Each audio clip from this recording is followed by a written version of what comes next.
Hello again. Now that you have some experience with digital wireframing in Figma and low-fi paper prototyping, you're ready to start experimenting with some low-fi digital prototyping. In this video, we'll review the differences between wireframing and prototyping. Then, I'll demonstrate how to create a digital prototype in Figma based on wireframes. Remember, wireframes are used to establish an overall structure of the design. In both paper and digital wireframes, you draw each screen a user might experience on a device, like a homepage or user profile page. With prototypes, however, the focus is on understanding how users interact with the design. In other words, the user needs to know what happens when they press the button or tap a menu.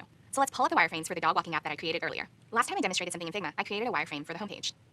While you were working on your own project, I went ahead and created the rest of the digital wireframes for the screens I drew on paper. Now we have the homepage from earlier, the schedule page with the date and time, the list of available dog walkers, the dog walker profile page, and the booking confirmation page.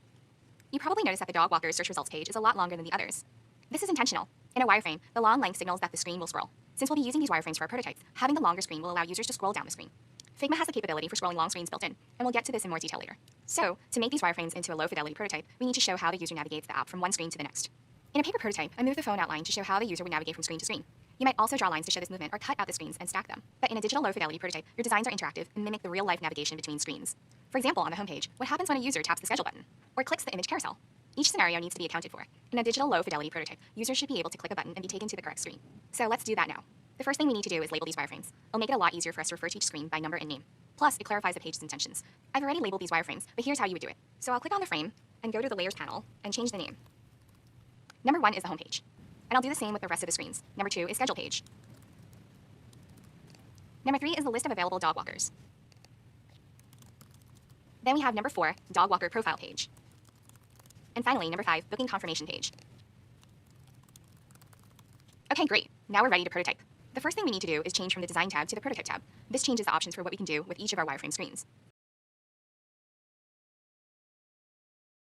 Now, when I hover over or select the element in the wireframes, notice how a little circle with a plus sign appears on the right side of the element? This is a connection node and it indicates where a prototype connection can begin. So for example, what do I want to happen when the schedule button is tapped? I want users to go from the home page to the scheduling page, right? So I'll click on the connection node and drag the arrow, and a connection arrow appears. We can drag this arrow from the schedule button on the home page to the scheduling wireframe, which is our desired destination here. When we release the click, there's a connection between the two elements. Now, on the scheduling page, users can pretend to enter the date and time they need a dog walker. When they're done, they'll click the submit button. So I'll connect submit to the next screen. I'll click on the node and drag the connection arrow from the submit button to the next wireframe, which is a list of available dog walkers. Okay, let's assume that the user is interested in this first dog walker. So they click learn more. This button takes them to the dog walker's profile page, right? So I'll connect those two. Perfect. Now the user is read up on the dog walker and is ready to book. When they click book, they're taken to this final confirmation page. I'll add this connection arrow too. Yay, I've created a usable prototype. Let's see it in action. To do this, let's go into presentation view by clicking the play button in the upper right corner of the toolbar.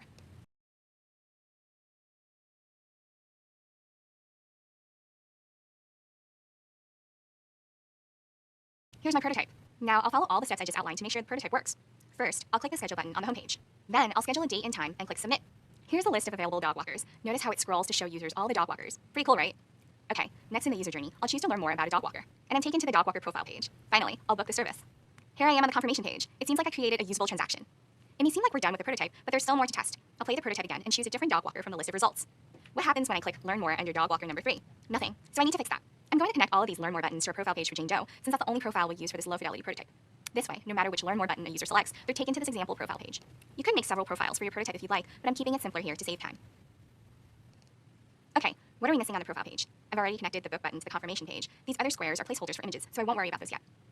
Look at the bar at the top of the screen. See this left-facing arrow? What should happen with this? When users click it, they should go back to the previous page, right? So I'll connect the back button with the previous screen, the list of available dog walkers. Perfect. Now I'll do the same with the rest of the back buttons. They should each be connected to the previous screen. One more thing. Let's revisit the schedule page. Here on the screen, there's another place a user might click the cancel button. The cancel button should take the user back to the home page, so I'll make that connection. Now that we're on the home page, there are more places the user might click. What happens when a user clicks on the profile icon in the bar at the top of the app? Well, nothing yet, but it should take users to a user profile page. And we're in luck, because it just so happens that I've already created that wireframe. Let's check it out. When I want to view a different part of the file, I just hold down the spacebar and click on the page to pan around. Great. Here's the wireframe I've drawn up for this profile page. Eventually, on this page, the user can edit their personal details. I'll connect the profile icon to the profile page. Now, I'll connect this page to the home page using the back arrow up at the top. Okay, so I'm back on the home page. Next, what should happen when the user clicks this headline in the image carousel? It should take them to a list of dog training tips, but right now, nothing happens because we haven't created this screen or connected it. This is an entirely different journey for the user. Instead of booking a dog walker, they're reading content, so I need to account for that by providing a screen for the articles. Let me show you how quickly I can create a new screen in Figma.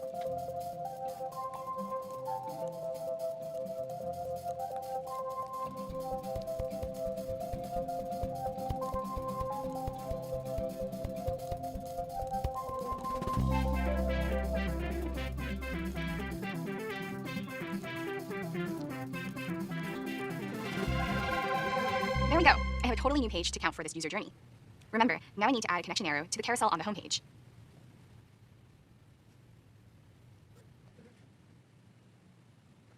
Great. Now when the user or usability study participant interacts with the homepage, they have more than one option for where to go. I'll play our prototype one more time and see how I've improved it. Here I am on the homepage again. I've already tested the schedule button, so I'll check our new connections. I'll click the headline here. I'm on the article page. Nice. Now I'll go back. And I'll check the profile icon. It works. Next, I'll go through our main transaction again and schedule a dog walker. Let's say I need to cancel. Great, that's working. One more time. Okay, on this dog walker search results page, remember how I tried to click the Learn More button on a profile other than the first one and that link didn't work? I'll give that another try. This time, I'll scroll to the bottom and learn more about this person. Nice, it went to our example of a dog walker's profile. Okay, I'll book a dog walker and complete the user journey. I did it. So there you have it. That's how to build a lo-fi prototype in Figma. But there are lots of moving parts to a prototype. We haven't added images or text or color into the equation, so there's a lot left to do to upgrade this low-fidelity prototype to a high-fidelity prototype and ultimately create a usable app. Coming up, you'll learn more about the differences between lo-fi and hi-fi prototyping. You'll even have a chance to show what you've learned by building your own prototype. Keep up the great work.